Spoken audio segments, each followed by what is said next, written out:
हिंदू राष्ट्र की परिकल्पना जो ये लोग कर रहे हैं वो सिर्फ और सिर्फ मनुवाद को लाने की एक पहल है। क्या दलित और पिछड़ों को शंकराचार्य बनने का अधिकार है?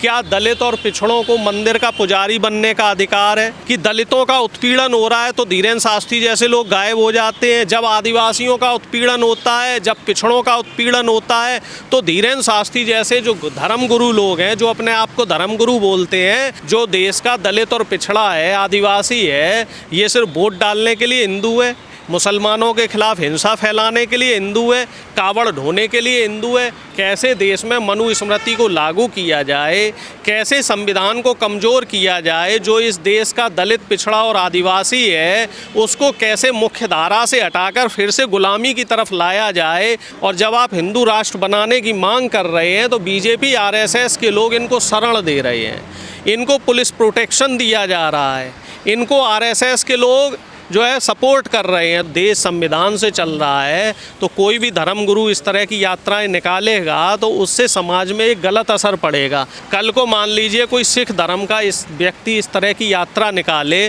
तो आप उसे फिर खालिस्तानी मूवमेंट कहोगे साहब ये कनाडा से फंडिंग हो रही है, यहाँ से फंडिंग हो रही। फिर ईसाई धर्म का कोई व्यक्ति अगर यात्रा निकालेगा तो आप कहोगे जी साहब अमेरिका और यूरोप से फंडिंग हो रही है।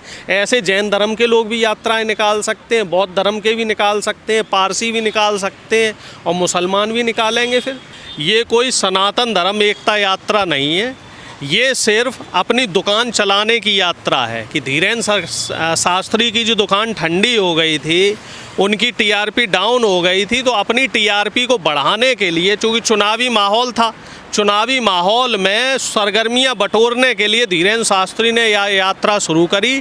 लेकिन इस यात्रा का कोई ख़ास असर जनता के बीच में देखने को नहीं मिला। जो भीड़ आई वो भीड़ सिर्फ रुपए पैसे से ली गई, जुटाई गई भीड़ थी और उसका भी एक ही लक्ष्य था भीड़ का। उन्हें कोई किसी धर्म से और किसी एकता अखंडता से लेना देना नहीं था। वो सिर्फ खाने पीने के स्टॉल पर पहुंच जाते थे और खाना पीना अपना खा पी के निकल जाते थे। इस बात को धीरेन्द्र शास्त्री ने भी कहा है कि मुझसे पहले ये लोग खाने पीने के स्टॉल पे पहुंच जाते हैं और सारा जो मामला साफ कर देते हैं। लाखों की भीड़ को आप कह रहे हैं कि वो खाने पीने और ठेके पे बुलाई गई भीड़ है। लाखों की अगर भीड़ है तो हमें दिखाया जाए कहाँ लाखों की संख्या में आदमी आया है। 10-5 हज़ार लोग थे और वो भी बीजेपी आरएसएस द्वारा भेजे हुए लोग थे। इस तरह के जो र्यूमर है वो नेशनल मीडिया उड़ा रहा है कि लाखों की भीड़ है, करोड़ों की भीड़ है। अगर इस तरह का कुछ होता तो उसका इम्पैक्ट आम जनता के बीच में भी दिखाई देता। आप आम जनमानस से पूछो, जहाँ जहाँ से यात्रा निकली है तो उसकी कहीं कोई चर्चा नहीं हो रही। यात्राएं जब इस तरह की निकलती हैं तो उसकी चर्चाएं पहले से होना शुरू हो जाती हैं। ये पहले से प्रायोजित यात्रा थी और इनको ना तो सनातन से कुछ लेना देना है, क्योंकि कई सोशल एक्टिविस्ट हैं, दलित पिछड़े समाज सुधारक हैं, जिसमें से एक दामोदर यादव जी भी हैं। उन्होंने धीरेन्द्र शास्त्री से सीधे सीधे सवाल किए हैं कि क्या दलित और पिछड़ों को शंकराचार्य बनने का अधिकार है? क्या दलित और पिछड़ों को मंदिर का पुजारी बनने का अधिकार है? क्या दलित और पिछड़ों को हाई कोर्ट और सुप्रीम कोर्ट में जज बनने का अधिकार है?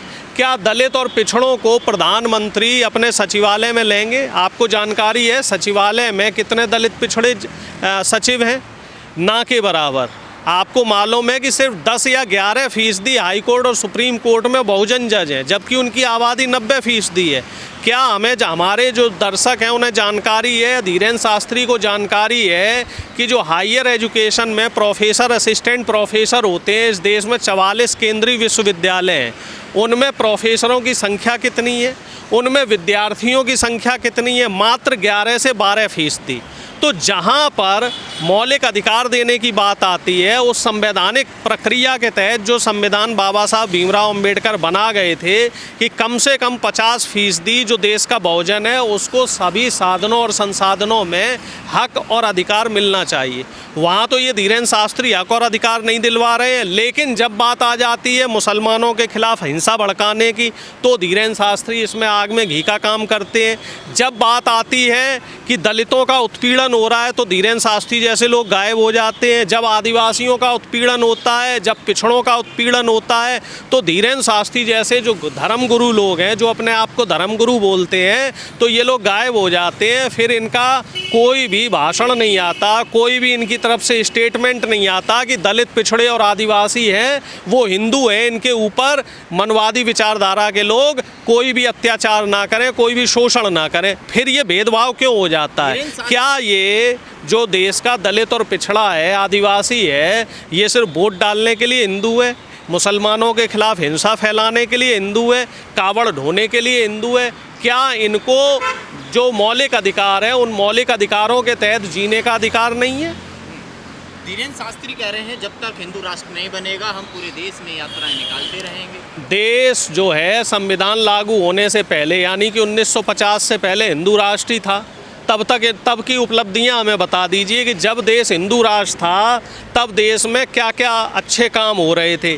कितने दलितों को, या फिर हम कह सकते हैं शूद्रों को, कितने शूद्रों को इन्होंने राजा महाराजा बना रखा था, कितने शूद्रों को इन्होंने जमींदार बनाया हुआ था, कितने शूद्रों को इन्होंने पूंजीपति बनाया हुआ था। अगर बनाया है तो वो धीरेन्द्र शास्त्री जी हमें जानकारी दें।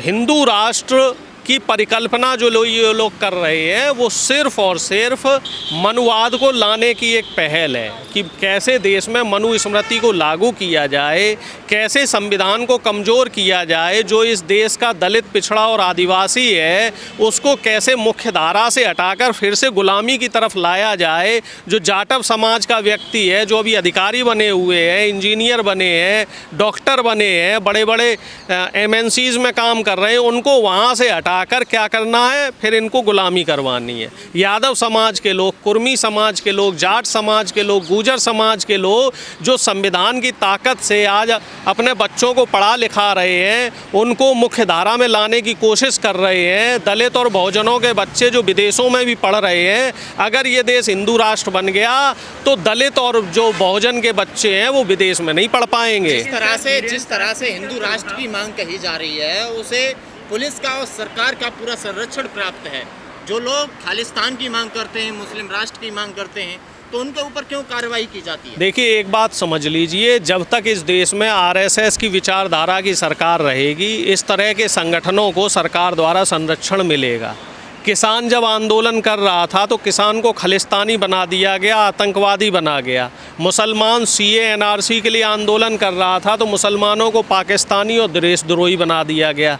वहीं संवैधानिक देश में जब संविधान में लिखा हुआ है कि इस देश में धार्मिक उन्माद और धर्म की कोई जगह नहीं है, कट्टरपंथ की कोई जगह नहीं है, और जब आप हिंदू राष्ट्र बनाने की मांग कर रहे हैं तो BJP RSS के लोग इनको शरण दे रहे हैं, इनको पुलिस प्रोटेक्शन दिया जा रहा है, इनको RSS के लोग जो है सपोर्ट कर रहे हैं। तो वो साफ तौर पे एक चीज़ को क्लैरिफाई किया जा रहा है कि जो धीरेन्द्र शास्त्री की यात्रा है वो RSS द्वारा प्रायोजित है, BJP के नेताओं द्वारा प्रायोजित है और उसी का उन्हें सपोर्ट मिला हुआ है। क्योंकि हरियाणा में जो यात्रा शुरू हुई तो वहाँ भी BJP की सरकार है, उत्तर प्रदेश में जो यात्रा ख़त्म हुई तो वहाँ भी BJP की सरकार है, और BJP की सरकार की सह पर ही इस तरह के धार्मिक उन्माद फैलाए जा रहे हैं और ये यात्रा सरासर असंवैधानिक है। लेकिन धीरेन्द्र शास्त्री का प्रभाव तो दिख रहा है ना। वो मुख्यमंत्री किस पार्टी के हैं ये भी आप समझिए ना। जब काम कराने वाला ही उस पार्टी का है, जब RSS और प्रधानमंत्री ने उस यात्रा को प्रायोजित करवाया है तो जाहिर सी बात है उस राज्य के मुख्यमंत्री उनको सपोर्ट करेंगे और उस विचारधारा के जो अभिनेता अभिनेत्री हैं वो उनको सपोर्ट करेंगे। क्योंकि अभिनेताओं का, अभिनेत्रियों का, सेलिब्रिटीज़ का, इन लोगों को सरकार के हिसाब से चलना पड़ता है। अगर ये लोग सरकार के विरोध में रहेंगे, जो ये मनवादी सरकार है, जो ये तानाशाही सरकार है, जो ये सामंतवादी सरकार है, अगर ये लोग इनका खुल के विरोध करेंगे तो कहीं ना कहीं इन्हें फाइनेंशियली लॉसेस झेलने पड़ेंगे, खामियाजा भुगतना पड़ेगा। इस वजह से अगर हम नेताओं, अभिनेताओं की बात करें, सेलिब्रिटीज़ की बात करें, तो उनकी तो मजबूरी है कि उनको इस यात्रा में चाहे ना चाहे शामिल होना पड़ेगा, क्योंकि मामला व्यापार का है। जहाँ पे व्यापार का मामला हो जाता है वहाँ सरकार की तरफ इन लोगों को झुकना पड़ जाता है। हिंदू राष्ट्र की मांग जो कर रहे हैं, क्या संविधान इजाज़त देता है? मैं आपसे क्या कह रहा हूँ कि इस तरह की जो भी धार्मिक यात्राएं होती हैं, इस तरह के जो भी धार्मिक उन्माद करे जाते हैं, वो सरासर असंवैधानिक है। इसको लेकर PIL भी दाखिल की जा रही है, इसको लेके सुप्रीम कोर्ट में PIL दाखिल हो रही है। और अभी जब संसद का सत्र शुरू होगा तो इस पे विपक्ष भी चर्चा करेगा कि क्या इस तरह की यात्राएं इस देश में इजाज़त है, कि जब देश संविधान से चल रहा है तो कोई भी धर्मगुरु इस तरह की यात्राएं निकालेगा तो उससे समाज में एक गलत असर पड़ेगा। आज तो चलो हिंदू धर्म के किसी व्यक्ति ने यात्रा निकाल दी, हिंदू धर्म मेजॉरिटी में है, 80% देश में हिंदू है।